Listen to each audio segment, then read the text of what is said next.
So welcome and thank you so much everybody who's joining us.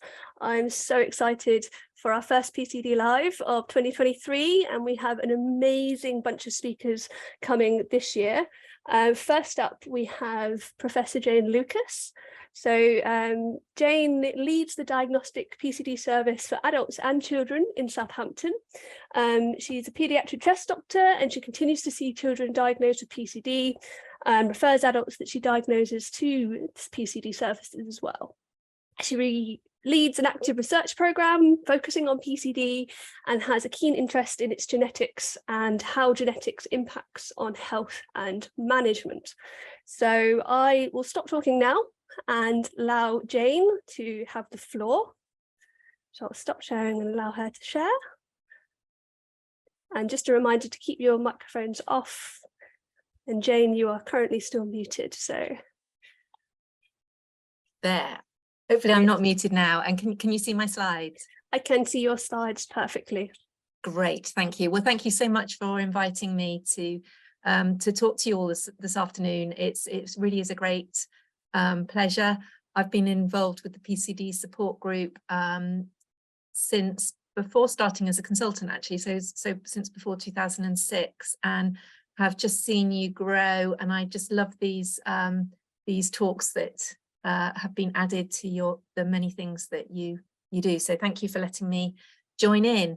So this evening, what Katie's asked me to talk about is how genes impact on your PCD.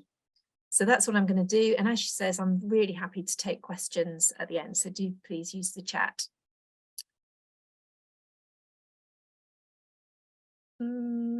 First problem is moving through the slides. There we go. So an overview of what I'm going to talk about this evening. First of all, what are genes? So I have to say I'm not a geneticist. I'm a respiratory doctor for children, but I do know a bit about genes. So I'll start off with talking about that. Why do problems with genes cause PCD? And do different genes, PCD genes, affect different people differently? But before even starting, I think it's really important to get across that we're all individuals, and so everyone with PCD is different to each other, whatever the genes that are causing your disease. So I think that's a really important thing to start this talk with. So I don't want to do too much science, but I think it's really important that we understand what genes are, at least at some level, before starting talking about differences between genes. So you've probably all heard of DNA. It's a helix structure, and it's made up of lots of different genes, and different bits of DNA are then squeezed into chromosomes. So this is a chromosome, this X-shaped image. And then in the center of our cells, every cell in our body, we have a nucleus that contains 46 different chromosomes. So, and we get 23 from our mother and 23 from our father. And that determines a lot of our characteristics. So, and it's really important that these are the chromosomes are squeezed. The chromosomes contain lots of squeezed genes, lots of DNA. It wouldn't fit in our body unless it was this method. So it's really an innovative method that we've got of having our genes in our cells. So each strand of DNA contains various genes. And those genes in the nucleus, there's a process within the cell that transform them into the proteins that those cells need. So different genes, each gene makes a different protein that the cell needs. And this is really important because those proteins then make our bodies, they make us who we are, they make the they're the structure of our bodies. They make the cells that we're made up of.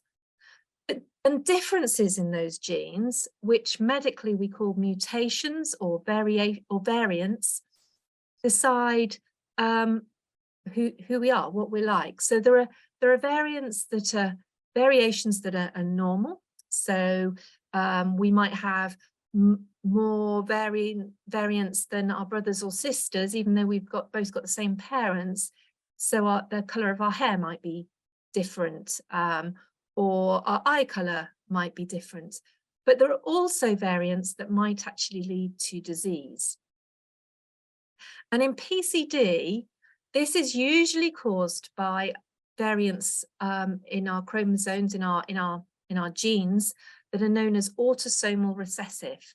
And that means that we need to get a variant from our father and a variant from our mother, both of which are disease causing. So they're disease causing variants in proteins that have an effect on how our cilia work. So because of that, not every child in a family will end up with PCD, because we might inherit two completely normal chromosomes. So we get a chromosome from our father, one from our mother, and you might get an entirely normal chromosome. Or you might have a setup where this child here, this is a person represented by two chromosomes, has just one abnormal, and that makes us what's called a carrier. So both the mother and the father in this case are both carriers. And if you just have one abnormal chromosome, one abnormal gene, then you don't have any disease yourself. You're completely well, but you run the risk of passing that problem on to your children. And that's what happens in this case, where you get an affected individual because both the mother and the father have passed on an abnormal gene. In this case, we're thinking about PCD genes. But it can be complicated because not all mutations or variants that are detected actually lead to disease. So you might have a PCD known gene, and the lab will say, well, yes, we think it is disease causing. So that disease causing, the word that they use medically is pathogenic. So they might say, yes, it's pathogenic, or it's likely pathogenic. And therefore we'll say, yeah, that's likely to be PCD. Or they might say it's benign. That means it definitely doesn't cause any problem at all.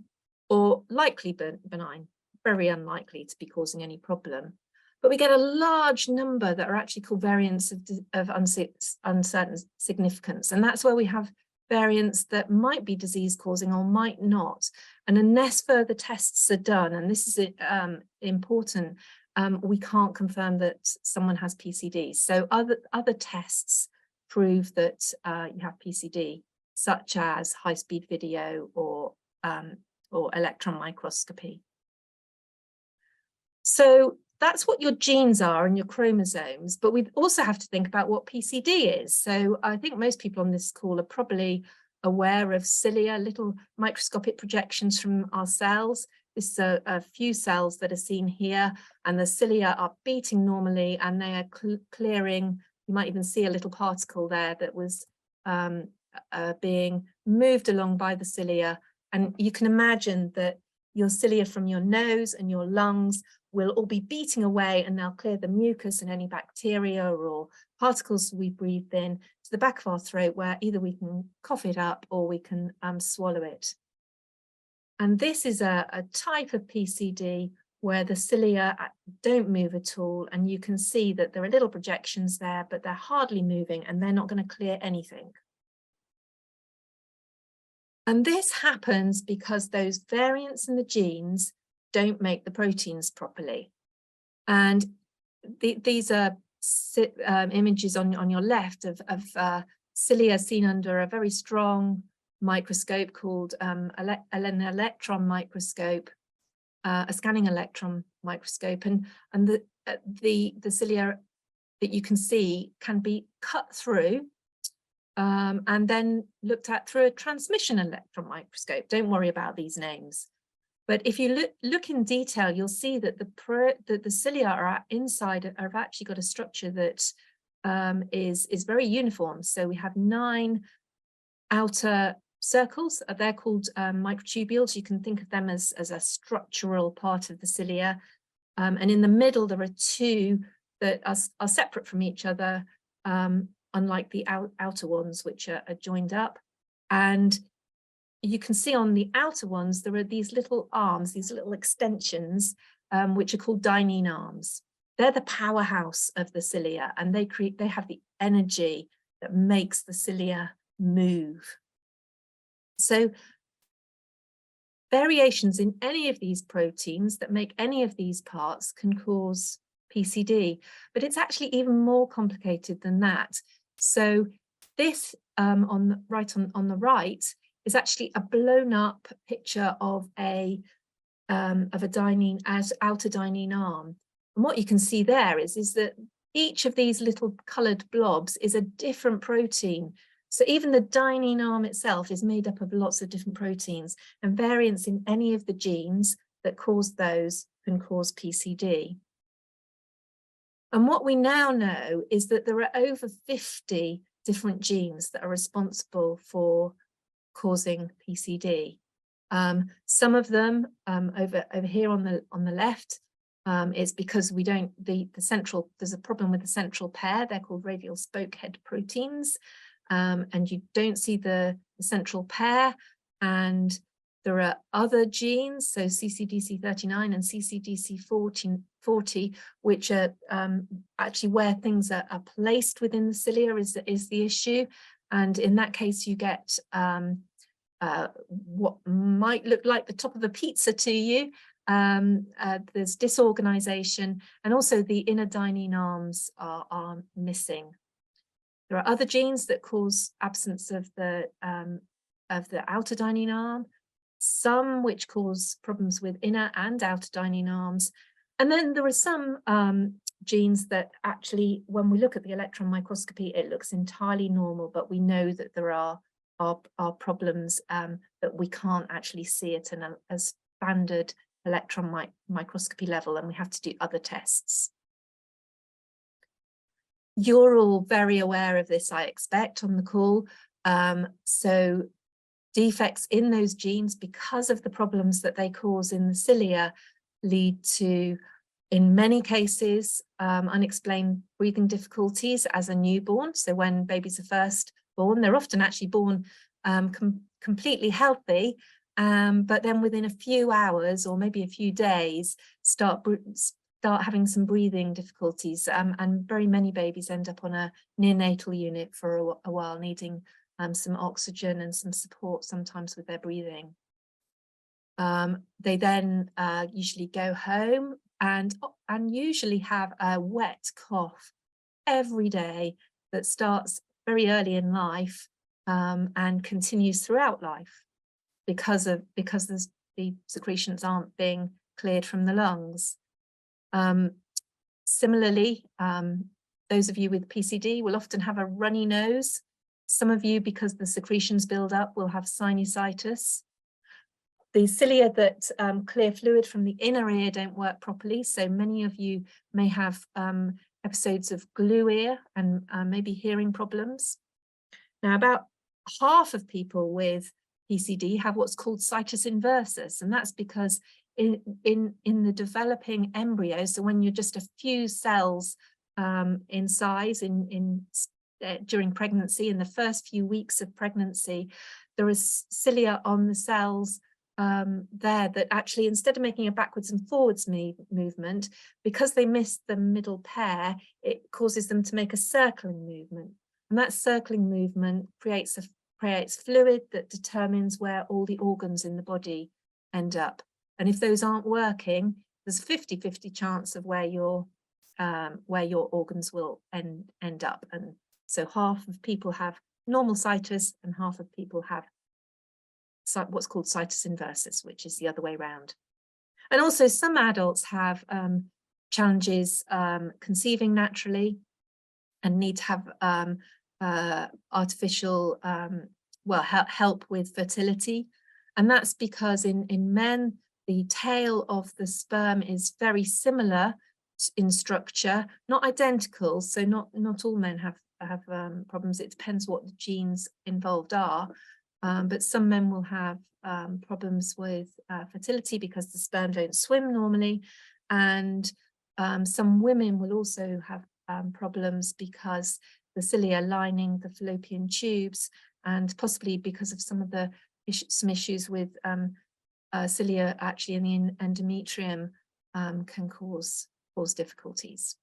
So there are lots of different symptoms associated with PCD, but not all people have all of the symptoms.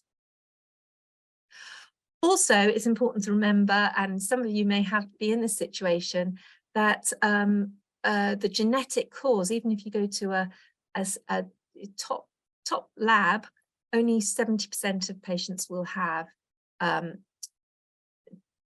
disease-causing variants found in their genes, and there are various reasons for that. In the UK, we only have 46 known genes on our panel, and I've said that there are over 50 genes that we now know about. Those genes are being added to on the panels all the time, but some of them still might not be there because sometimes it takes a little while to catch up with the literature. Also, I've got the word mutations here, that's variants in the genes, may be missed. So that might be because they're in a part of the gene that is actually very rare, very difficult to get a readout on, and we might need to use much more complicated tests than are standardly available within diagnostic testing.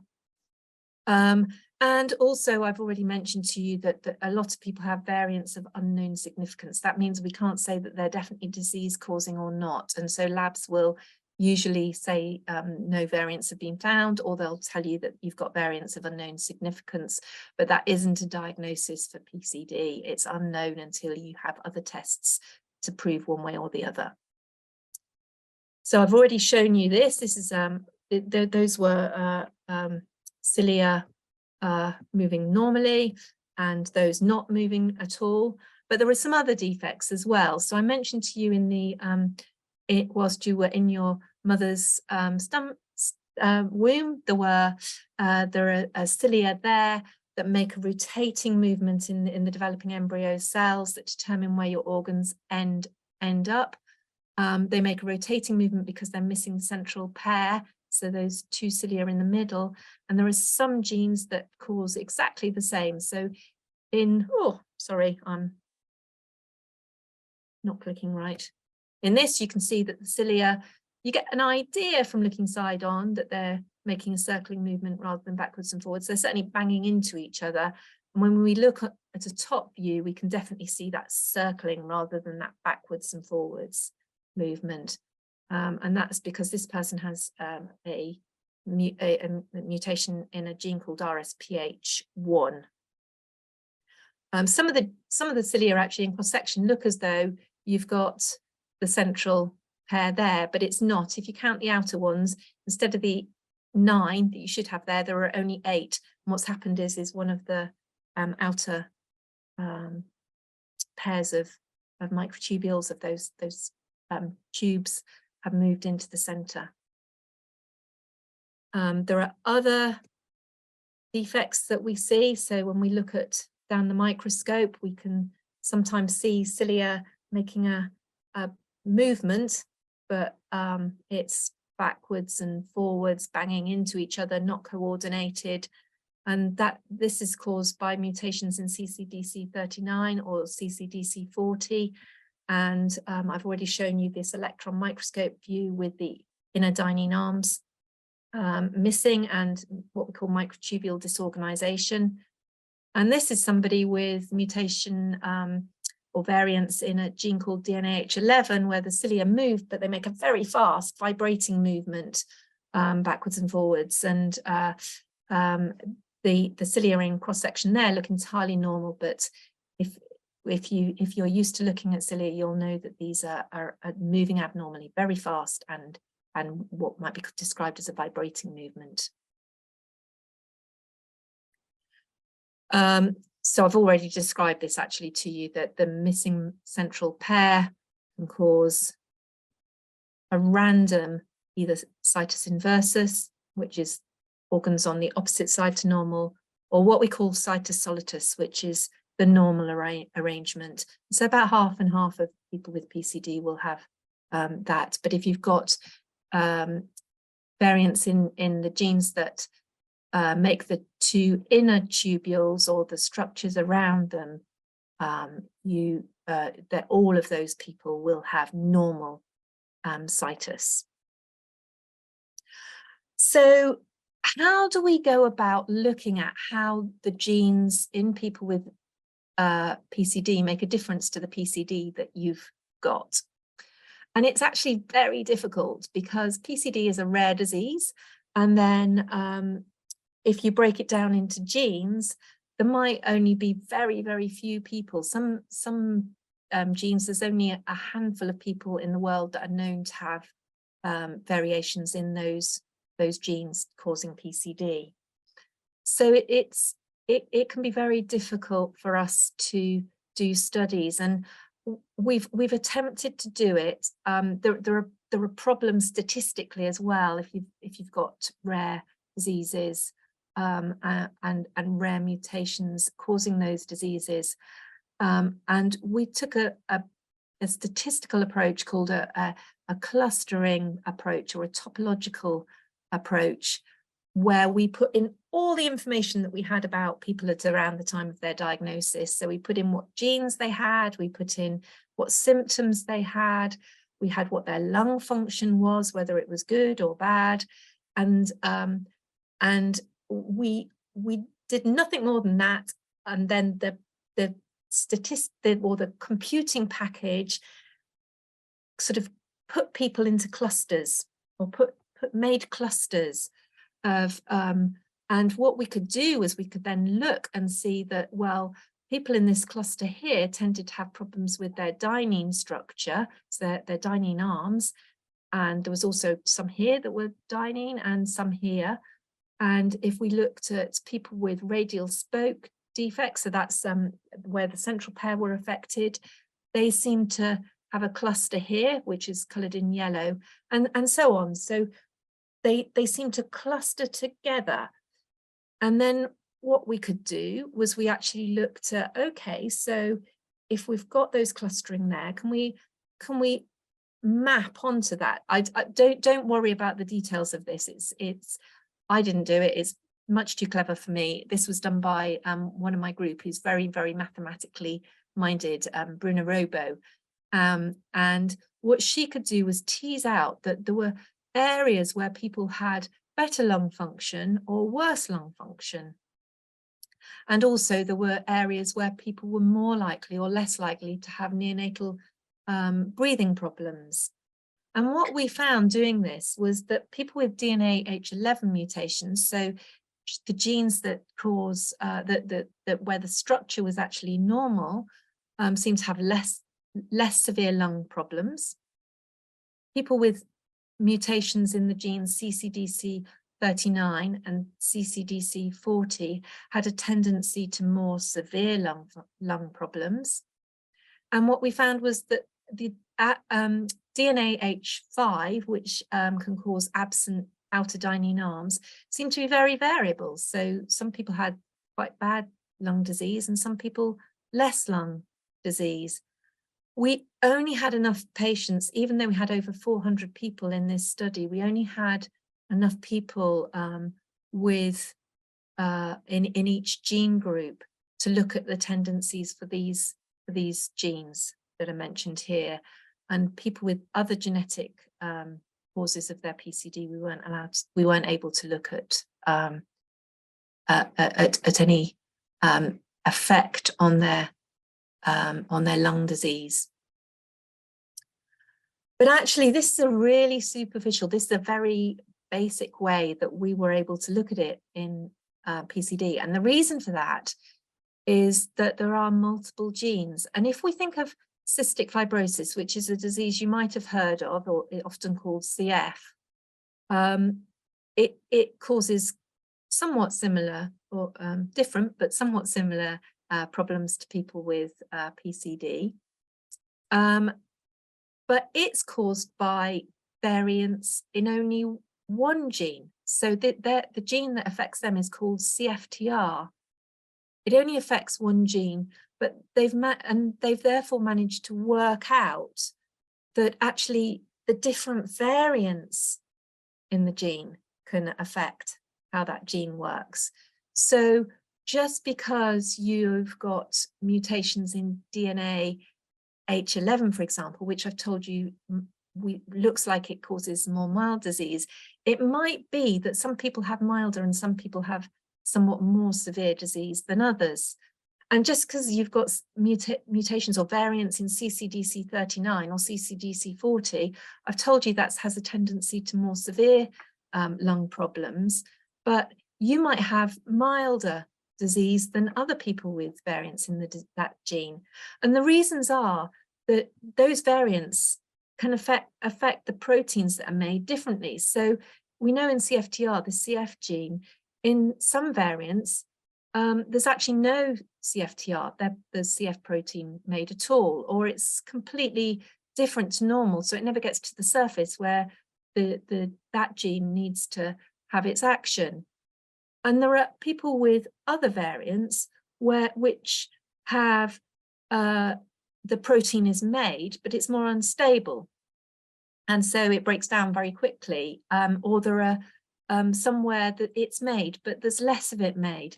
And they have much milder disease because it's not that they don't have any of that protein, it's that they have less. And it's very likely in PCD that we will start to see that is the case as well, but we really need huge international studies to get enough people to start looking at that. And I think the other thing to remember is that your genes are important for PCD, definitely. We've shown that some of the genes seem to have milder disease, some of them less mild, and it will be important in the future. We might be able to find ways of making some people with PCD have less severe or even cured disease maybe in the future. And that's certainly something we're all working towards and hoping for. But there are other things that are important as well. And it's definitely important that people do their physiotherapy, that people exercise regularly, that you're under a doctor where you have your sputum checked regularly to see what bacteria you're growing, so that you can have the antibiotics that you need if you have infection. Healthy diets in general are very important for us all. Lots of antioxidants and also exercise I've already mentioned, but from a young age it's important to get into those habits. Smoking is really a bad thing for everyone, but certainly if you've got PCD, you don't want to be amongst smokers, and you certainly don't want to smoke yourself, because the particles that you breathe in will stay in your lungs and your nose, and they're going to make things worse until you do your physiotherapy to clear the airways. And the same with pollution from the atmosphere. It's bad for the general public, but it's going to be even worse for people with PCD. So trying to keep your lungs as healthy as you can, whatever your genes, is important. And at that stage, I've come to the end of my talk. I'm very happy to take any questions. I'd just like to say that I work with a huge team in, well, huge. There are many of us in Southampton working both clinically in the clinics on the paediatric and the adult side, in the diagnostic labs. We also have a big group of people working in the laboratories, and we have a very active group of people undertaking the research that we all do as well. So over to you, Katie. Brilliant. Thank you so much, Jane. I found that incredibly interesting and informative, and we have quite a lot of questions for you in the chat, so I hope you're ready. I am. So there's quite a few on carriers in general, so I'll read one question out that says, so this person, I'm assuming, has PCD themselves, and they're asking, is there any way to find out whether somebody is a carrier? For example, I have 3 sisters. What is the probability of them being a carrier? So if they've got the same fathers, then they have a 50-50 chance of having of being a carrier. So if you've got two parents who are both carriers, there's a quarter of pregnancies may result in somebody with PCD. A quarter of pregnancies may end up with somebody that doesn't carry any of the PCD genes, and the other half, so 2/4 or a half, will have a chance of being a carrier. This is all statistical. It's all random how it works out, but that's the statistics.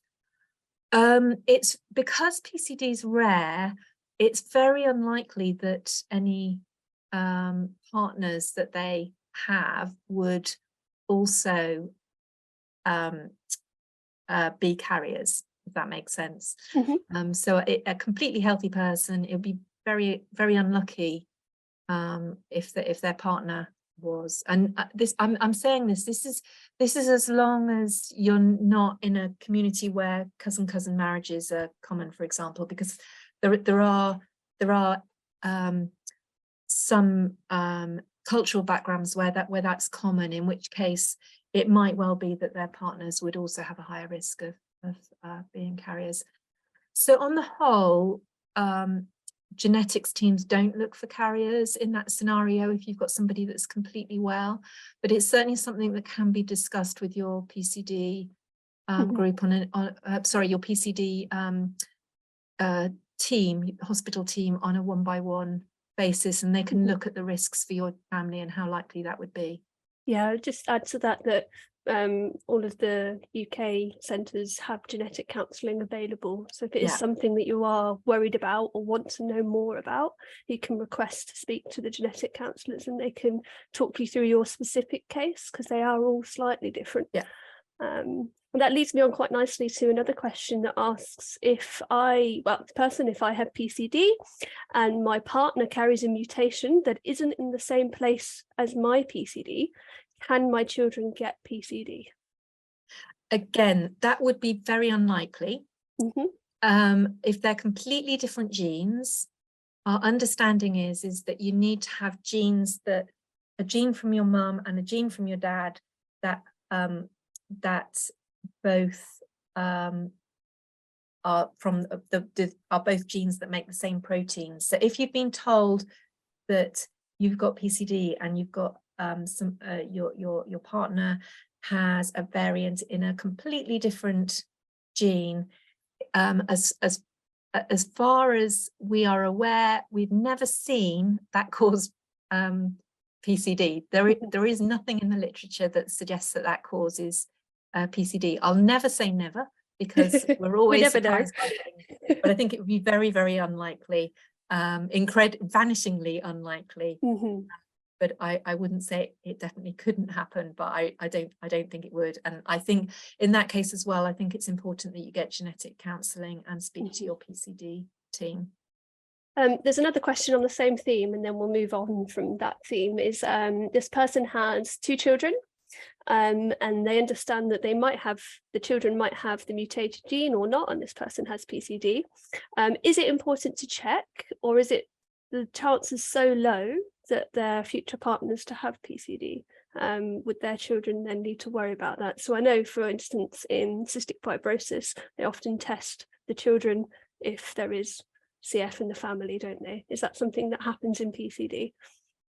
So it's not a routine thing in PCD. Again, it's something that really needs to be discussed on a 1-by-1 basis, but we normally wouldn't at the moment be testing the children of somebody with PCD unless unless there was a particular reason to do so. And the difference in cystic fibrosis, it comes back to that there's only one gene in cystic fibrosis. So it's more common in the general population to have variants in that gene, whereas because there are so many different genes in PCD, the chances of having someone with the same gene coming together is much less likely. Moving on from carriers and families, how do you determine what gene mutation you have? How do people do that? Okay, so it's a straightforward test. It's usually a blood test. You need to talk to your PCD centre to request it. It's available to everyone in the UK who has PCD. So we routinely test all of our patients in Southampton, and I believe the other centres are doing the same. We usually don't like doing testing, genetic testing, without having the diagnostic tests, because it can be quite difficult to decide whether it is one of those variants of unknown significance or whether it is a genuine disease-causing variant without the other tests. But if you've been told you got PCD and you're living in the UK, then you should be able to get genetic testing. Brilliant.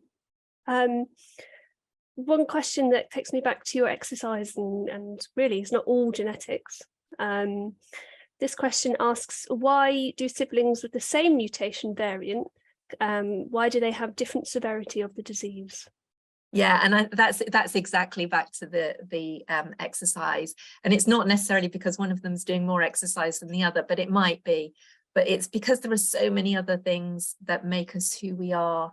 And if you look at people without PCD, there's lots of difference in our respiratory well-being anyway. Some people, asthma is very common, so one of them might have asthma as well as PCD, or it just might be that their lungs were made smaller, nothing to do with PCD. It's how they were made. So it is complex.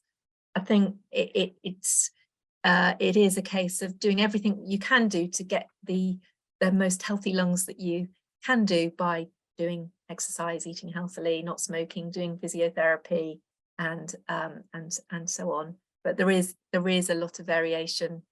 We don't understand why. Yeah, that makes sense to me. Yeah. Moving on into therapies, we had quite a few questions about what is gene therapy to start with, and then are there any clinical trials treating gene mutations? So it's certainly a very active area of research at the moment, but I don't believe that there's any clinical trials. I'm pretty certain there aren't actually, where it's gone into human beings. So most of what we're doing at the moment, and many of you are very generous at giving samples and so on, that are used for research, where we try to correct problems with your cells in a test tube, so to speak. And there are various ways that people are looking at trying to correct the genes. There's a number. So there are RNA therapies. There are some medicines that actually might be able to get rid of what are called splicing defects, or overcome them, that are being tested. There are methods that look at replacing genes, so take away the unhealthy genes and put the healthy gene in. But actually, it's all very complicated. For cystic fibrosis, they were looking at gene therapy for 20 years or so before they came across the therapies that they have, which are are actually modifying the genes rather than replacing them. And one of the difficulties is that if you're going to replace the genes, you need to breathe in the therapies, you need to nebulize them in on a regular basis, and getting any therapy to the cells that need them because of the mucus that's there can be complicated. And there are very many other reasons why this is a very complicated area of treatment. It might well be one that you might well want a whole session on. Yeah, I think hopefully near the end of this year we will have some talks from Hannah Mitchison's group, who's doing a lot of stuff on therapies and PCD. So that will be a more appropriate session to talk about it in more depth. But it is kind of on the same vein as yes, today. yeah, and I think it's really you know, it's our real hope that we've seen in cystic fibrosis or CF that many people are becoming much better with the gene modifying treatments that they're using, and that's got to be our hope. But my slight warning on that, and I don't want to seem negative about it, but is that there again, cystic fibrosis is one gene, and it's proved very difficult, and PCD is many genes, and within that there's going to be lots of variants that we need to look at correcting. So I think it's complicated. Yeah. Interesting though, I think. Very interesting, very interesting, very interesting, and very hopeful as well. So, but I think the one of the things to remember is that this isn't going to be something that you're going to have a treatment for in the next couple of years, unfortunately. So carrying on with that physiotherapy, making sure you have your antibiotics when you have infections is so important. And even when the treatments do come through, the lungs that you have at that stage are the lungs that you're going to be using the drugs on. It's not going to get rid of any damage. So so actually keeping as well as you can, so that if new treatments in the future come along, you've got a good starting point. Yeah. Okay, I think we've got some time for maybe 2 more questions that I have here, and then I'll open the floor for any last questions if anybody has any. So penultimate question is about PCD and CF genetics. So I know somebody as well in a similar situation that they have cystic fibrosis in the family, and this person has PCD. Do you know, or is there any knowledge of crossover in those genes, or are they completely different? They are completely different. They are completely different. It's very unlucky, and I'm aware of it as well. It is very unlucky to have cystic fibrosis and PCD in the same family. And one other question that I thought was quite interesting, and I don't know the answer to this one either, it was you may not know the answer either, actually, because it's about other countries and their gene panels. So is there a standard genetic test in, let's say, Europe, and that's what we all do, or is it very different depending on the country that you're in? That's a very good question, and I do know the answer to that. And it's even within the UK we have slightly different gene panels, but they're very similar. There are different ones in different countries, and actually I think it's interesting that in some countries they may start to make gene panels that really concentrate on the genes that they know they have in their country, because we know there are differences between countries.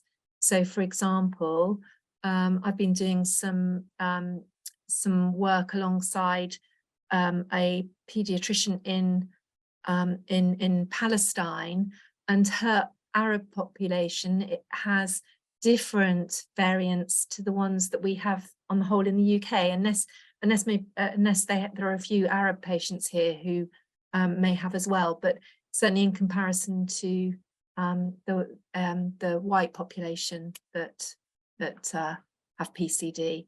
So there are differences, and that's one of the reasons there are differences in panels, but actually most panels now cover most of the genes. Brilliant, thank you. Okay, I've just had a couple more questions come through, so we'll do these ones and then I will sum up for the end, so we can all carry on with our evening. So one of them is about people that don't have cilia. So do we have any information about the severity of disease in people that don't have any cilia? Yes, so there are a couple of genes that actually they do have some cilia, but they're very, very reduced, and those genes are called CCNO and CDAS, and people with variants in those genes tend to have worse disease than people with PCD caused by genes where there are cilia but they're not functioning normally. Okay, final question, and then I will sum up. This person has asked me if a child with DNAH11 gene who was symptomatic from birth and by 18 months old already has evidence of bronchiectasis, does this mean that it's likely that they have a more severe form of that mutation? That's a good question, and they've certainly got more severe disease than a lot of children of that age have. Now, whether it is due to the mutation in the gene or being a particularly severe one, or whether it's other reasons, for example, they got an infection very early in life with something that's caused a bit of a bit more scarring there at a very early stage. It's difficult for me to say without knowing what the variants they have are, and whether we know of other people with those variants, and whether we know that that's a particularly different severe form. So I don't know is the answer, but that's something that we may start looking at in genes where we've got lots of people once we get international collaborations together. Brilliant, thank you so much, Jane. I think that was an absolutely fantastic talk, and I also learned quite a lot already, and I think I knew a few of those things already, so thank you so much for giving us your time this evening. If anybody else has any questions that we haven't had time to ask, please just send myself an email. I'll put it in the chat for you so that you can email me, and I'll forward your question on to Jane. I have a couple of announcements before you all disappear. And so some of you may have heard about Camp in the Cloud, which is a really fun event for children and teenagers with PCD. And you can sign up to the free event on this website. It's on March the 11th. I'll put that in the chat for you. So feel free to have a look. You get a massive box of lots of toys and interesting things to do for the whole day. So have a look if you have children. And also, like I said at the start, we've got PCD Live events scheduled now pretty much every month until I think July. I think I've booked up. So watch this space. The next one will be in February, but I haven't confirmed the date yet. So wherever you found information about today's, I'll be circulating the information. And it's going to be about a new clinical trial, a non-drug-based clinical trial that we've been working with a company called Apparito on, which you can all get involved in, I hope. So come and join us and we'll tell you all about it then. Thank you very much, everybody. It's been delightful to see all your faces and your names, and get in touch if you want to know more about our future events. Thank you very much.